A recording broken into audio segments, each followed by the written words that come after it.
हे काय करतेस तू आज?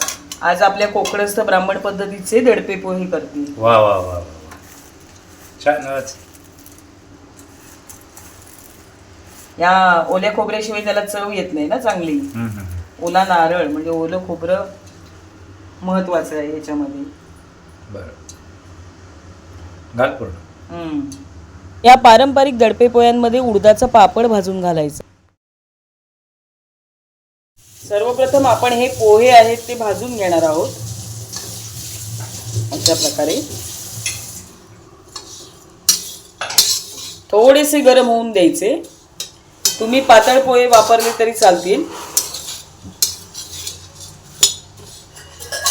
आणि त्यानंतर साहित्य आपण बघूया। इथे कांदा घेतलेला आहे बारीक चिरून, टोमॅटो स्वच्छ धुवून बारीक चिरून घेतलाय, कोथिंबीर बारीक चिरून घेतली आहे, मिरच्या आहेत, या 4-5 मिरच्या आहेत या बारीक चिरून घेतल्यात। या मिठामध्ये आम्ही चुरडून घेणार आहोत। त्यानंतर साखर आहे आणि त्यानंतर फोडणी आपण घालणार आहोत। फोडणीचं साहित्य नंतर दाखवते। आणि नारळ, ओला नारळ महत्त्वाचा आहे। आणि एक थोडीशी बारीक शेव घालणार आहे मी चवीला। आता हे पोहे भाजून झालेत, हे आता मी एका पातेल्यात काढून घेते। हे 2 मुठी पोहे आहेत। एका पातेल्यामध्ये हे पोहे घेतलेत। त्यानंतर त्यामध्ये कांदा घालून घेऊया। त्यानंतर टोमॅटो घालून घेऊया आपण। त्यानंतर ही फ्रेश अशी कोथिंबीर आहे ती घालून घेऊया।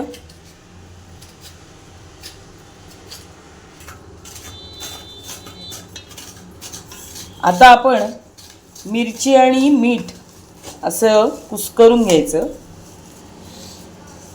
म्हणजे तिखटपणा सगळ्या पोह्यांना लागतो। तुम्ही लाल तिखट घातलं तरी चालेल, पण आमच्याकडे ही अशी पद्धत आहे। आता ही मिरची देखील मी याच्यामध्ये घालून घेते। त्यानंतर साखर सुद्धा घातलेली आहे। आता पातेल्यातलं साहित्य सगळं मी ह्या परातीमध्ये घालून घेतलंय, म्हणजे व्यवस्थित आपल्याला मिक्स करायला सोपं जाईल। आता मेन म्हणजे आपण फोडणी करायची। मी इथे पळीमध्ये तेल घेतलंय, त्यामध्ये मोहरी घालून घेतली आहे। आता मोहरी तडतडली की आपण जिरं घालायचं थोडंसं। आता थोडासा हिंग घाल। जिरा आणि मोहरी दोन्ही पण तडतडलेली आहे व्यवस्थित। अर्धा चमचा मी हिंग घालून घेतलाय। त्यानंतर मी गॅस बंद केलाय आणि आता हळद घालते, नाहीतर मग हळद करपण्याची शक्यता असते। आता ही जी फोडणी आहे ना ती या पोह्यांवरती घालायची। फोडणी चांगली झाली पाहिजे की पोह्यांना चांगली चव येते।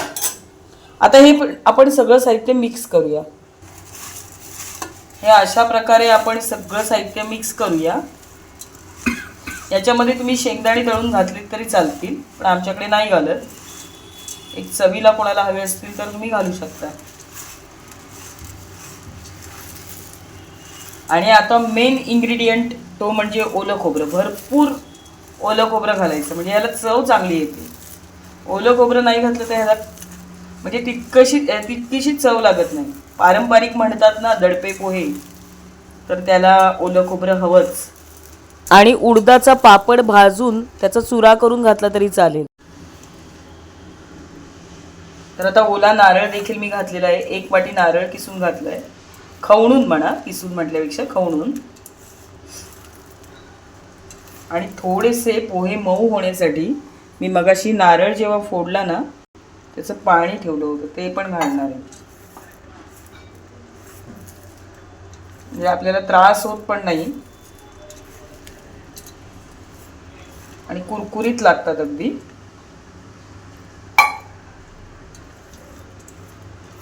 तर यामध्ये ओला नारळ खूप महत्त्वाचा आहे। ओला नारळ हवाच, त्याशिवाय पोहे चांगले लागत नाहीत।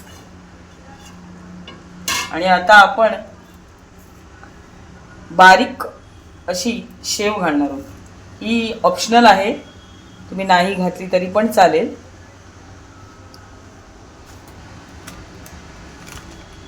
माझ्याकडे आहे म्हणून मी आता ती घालणार आहे, नाही तर अगदी ऑप्शनल आहे।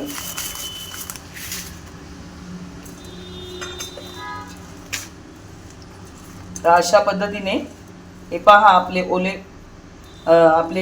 ओलं खोबरं घालून दडपे पोहे झालेले आहेत. आता ही रेसिपी तुम्हाला कशी वाटली हे मला कमेंट करून नक्की सांगा. व्हिडिओला लाईक करा, शेअर करा. तसेच चॅनलवर नवीन असाल तर चॅनलला सबस्क्राईब करा. व्हिडिओ पाहिल्याबद्दल सर्वांचे खूप खूप आभार. धन्यवाद.